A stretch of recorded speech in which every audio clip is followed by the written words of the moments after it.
Her son died of a drug overdose. For 5 years, this mother has been pushing for homicide charges. Why the case remains open. TMJ4 News at 6 starts now. It's just really hard to imagine, now, what would he look like today? What would he be doing? Today marks 5 years since Donald Newman, a Lake Geneva man, died of a drug overdose. Since then, his mother, Kathy, has pushed for prosecutors to take action.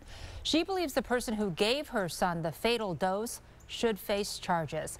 But Kathy says her repeated calls to the Walworth County District Attorney have gone largely unanswered.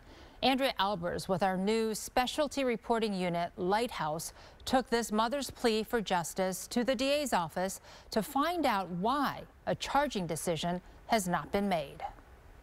5 years have passed, but the Walworth County DA's office told me they haven't closed the case. And since it's still open, prosecutors were not willing to talk with me about it.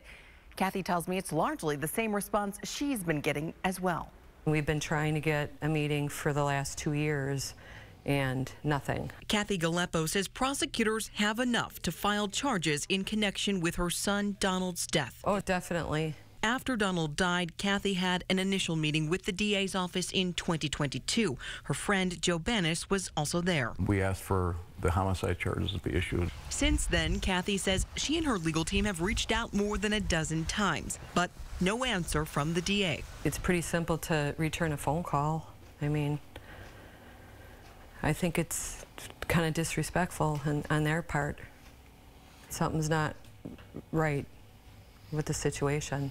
It just doesn't make sense to you? No, it doesn't make any sense. Lake Geneva police reports from May 29, 2019 indicate 2 other people were present the night Donald Newman died of an overdose.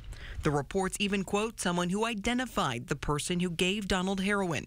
But after getting nowhere with prosecutors, Kathy turned to a private investigator for help, who has 3 decades of law enforcement experience. This one kind of baffles me, and I think it baffles the family.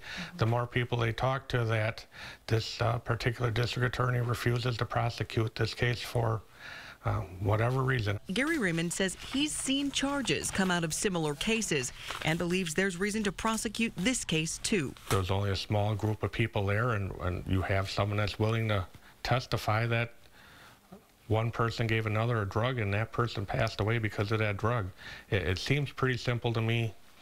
I think the district attorney just needs to send it to court and, like I said, either let the judge or the jury decide what they feel about the evidence and the witnesses. According to data from the Center for Health Policy and Law at Boston's Northeastern University, Wisconsin is among the top 4 states in the country when it comes to prosecuting drug-induced homicide charges.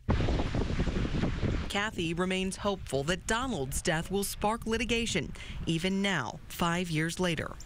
I wish I could be with him right now. Instead, I have to go visit him in a cemetery. Who wants to do that? Or look at a picture of him on the table. How many people get to do that? I do.